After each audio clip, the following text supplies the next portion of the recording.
एक बार की बात है। एक जंगल में एक वैद्य जी रहते हैं।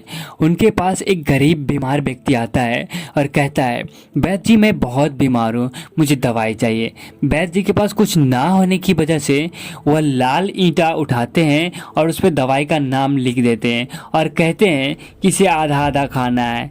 लेकिन वह व्यक्ति अनपढ़ था, उसे कुछ समझ में नहीं आया। वह घर गया और उस ईंट को ही आधा आधा फोड़ कर वह पानी में घोल कर पीने लगा। और फिर 3 महीने बाद वैद्य जी के पास आता है और कहता है, वैद्य जी मैं आधा ठीक हो चुका हूँ, आधा और दवाई दीजिए आप। इस पर वैद्य जी सोचने लगते हैं कि तुम क्या खा रहे थे।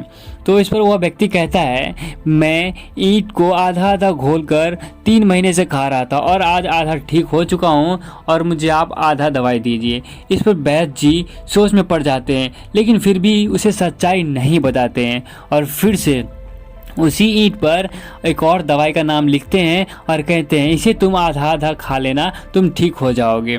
और वह व्यक्ति फिर से चला जाता है। फिर वह वापस आता है तो वह पूरी तरह ठीक हो चुका होता है और कहता है, वैद्य जी मैं पूरी तरह ठीक हो चुका हूँ।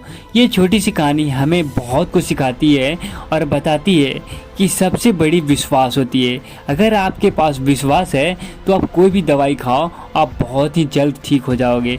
अगर आपके पास विश्वास नहीं है, आप कितनी भी मेडिसिन ले लो, कितनी भी दवाइयाँ ले लो, आप कभी ठीक नहीं होगे। इसलिए अटूट विश्वास रखो और कभी भी विश्वास पे शक मत करो।